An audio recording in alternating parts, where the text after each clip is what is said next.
Diabetes রোগীদের জন্য পৃথিবীর সর্বশ্রেষ্ঠ সুগার হচ্ছে কোকোনাট সুগার। কোকোনাট সুগার খাওয়ার পরে ডায়াবেটিস রোগীদের শরীরে কখনোই ডায়াবেটিস বাড়ে না। খেজুরের রস তো অনেক খেয়েছেন, কিন্তু আপনি কি জানেন খেজুরের রসের মতো করেই নারকেল গাছের কচি ফুলের অগ্রভাগ খুব চমৎকারভাবে কেটে সেখান থেকে বের করা হয় সুস্বাদু মিষ্টি রস, যে রস থেকে তৈরি হয় 3 প্রকারের সুগার।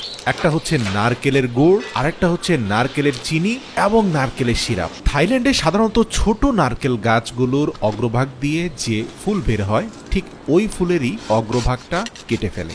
এরপরে একটা শক্তপোক্ত নারকেল পাতা দিয়ে টেনে সেই কাণ্ডটাকে নিচে নামানোর চেষ্টা করে, যাতে খুব সহজেই তারা রস সংগ্রহকারী ঘটিটাকে ভালোভাবে বেঁধে দিতে পারে। একটা ফুল থেকে বেশ কয়েকদিন পর্যন্ত রস সংগ্রহ করা হয়। শেষ পর্যায়ে ফুলের উপরে যে শেল বা বাকল আছে সেটাকে ফেলে দেওয়া হয় এবং তারপরে একটা লালচে রঙের পলিথিন দিয়ে অগ্রভাগ থেকে নিম্নাংশ পর্যন্ত খুব ভালোভাবে বেঁধে দেওয়া হয়। এটা একটা ট্রেডিশনাল প্রসেস। আপনি দেখবেন যে প্রতিদিনই রস সংগ্রহকারী পাত্রটি বেঁধে দেওয়ার পূর্বে ফুলের অগ্রভাগটাকে নতুন করে কিছুটা কাটা হয়, আর যেই মাত্র কাটা হয় তারপরেই স্বচ্ছ মিষ্টি রস পড়তে দেখা যায়। তো দেখা যায় রস সংগ্রহকারী ফার্মগুলো এভাবে বিভিন্ন ছোট ছোট পাত্র থেকে সারা দিনে যে পরিমাণ রস জমে সেগুলোকে এনে একটা বড় বালতির মধ্যে জমা করে। এক একটা ফার্ম থেকে দৈনিক কয়েক মন রস সংগ্রহ করা হয়। প্রিয় দর্শক, বলে রাখি এই পরিবারটি গত 150 বছর ধরে এই নারকেলের রস থেকে গুড় এবং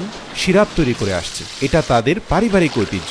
তো শুরুতেই এনে একটা ছাঁকনির সাহায্যে ফিল্টারিং করা হয়, কারণ আপনারা জানেন যে নারকেল গাছের উপরে বিভিন্ন পাতা বা ছোট ছোট নারকেলের ফুল এই রসের সাথে মিশে যেতে পারে, তাই এগুলোকে শুরুতেই ফিল্টারিং করাটা খুব গুরুত্বপূর্ণ। ফিল্টারিং করার পরে শুরু হয় উত্তপ্ত আগুনে এগুলোকে জাল দেওয়া। প্রিয় দর্শক, এই জাল দেওয়ার প্রক্রিয়াটা তারা ধারাবাহিকভাবে 3টি পাতিলে করে, কখনো এই পাতিল থেকে সেই পাতিলে ট্রান্সফার করে এবং উচ্চ তাপে সেগুলোকে জাল করতে থাকে। যখন জাল প্রক্রিয়া চলতে থাকে তখন তার উপরে বাঁশের কঞ্চি দিয়ে নির্মিত এক ধরনের ন্যাচারাল ঝাঁপি উপরে দেওয়া হয়, যাতে অধিক উত্তাপে ফেনা বেরোতে থাকা গুড়গুলো ডানে বামে পড়ে না যায়। এই বাঁশের ঝাঁপি নারকেলের রসের ফেনাকে নিয়ন্ত্রণ করে। দীর্ঘ 20 থেকে 25 ঘন্টা পর্যন্ত জাল দেওয়ার পরে অনেকটা খেজুরের গুড়ের আদলেই আমরা দেখতে পাই যে একেবারে গাঢ় থকথকে নারকেলের গুড় প্রস্তুত হয়ে যায়। তো এগুলোকে একটা ট্রেডিশনাল গ্রাইন্ডারের মাধ্যমে কিছুটা ফোমি শেপে নিয়ে আসার চেষ্টা করা হয়। অধিক ঘূর্ণয়নের ফলে গুড়গুলো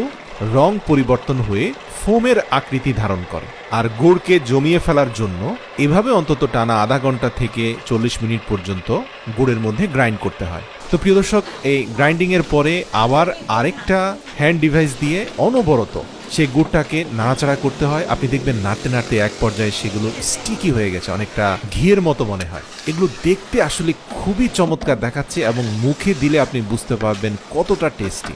নারকেলের একটা সুঘ্রাণ আছে, সাথে রয়েছে তীব্র মিষ্ট স্বাদ। তো এই ন্যাচারাল নারকেলের গুড়টাকে একটা বড় ড্রামের মধ্যে নিয়ে সেখান থেকে নির্দিষ্ট ওজনের ভিত্তিতে পলিথিনের মধ্যে ওজন দেওয়া হয়। প্রতিটি পলিথিনে 1 কেজি পরিমাণে গুড় ঢালা হয়। আপনারা দেখতে পাবেন যে এগুলো ঠান্ডা হওয়া পর্যন্ত অপেক্ষা করা হয়, আর ঠান্ডা হওয়ার পরে মালাইগুলো অনেকটা খেজুরের গুড়ের মালাইয়ের মতো মনে হয়, তবে খেজুরের গুড়ের মালাইয়ের রং আরেকটু গাঢ় লালচে হয়, এগুলো একটু হালকা সাদা রঙের। তবে আপনি যদি আশপাশ দিয়ে হাঁটেন তাহলে এর মন মাতানো ঘ্রাণ আপনাকে মুগ্ধ করবে। পারিবারিকভাবে 150 বছর ধরে তৈরি করতে থাকা এই গুড় থাইল্যান্ডের বিভিন্ন অঞ্চলে সাপ্লাই করা হয়, তবে চাহিদা অত্যাধিক বেশি থাকায় মানুষজন এই পরিবারের কাছ থেকে এসে এসে গুড় সংগ্রহ করে নিয়ে যায়। তো প্রিয় দর্শক, কখনো থাইল্যান্ড ঘুরতে গেলে এরকম এক টুকরো গুড় মুখে নিয়ে টেস্ট করতে পারেন, আপনি নিজেই অনুভব করবেন এটা কতটা স্বাদের। এছাড়াও তারা সিরাপ তৈরি করে। তো সিরাপের ক্ষেত্রে একটা কথা বলি যে জাল প্রক্রিয়াটা অর্ধেক দেওয়া হয়, 20 ঘন্টার জায়গায় 10 ঘন্টা দেওয়া হয়।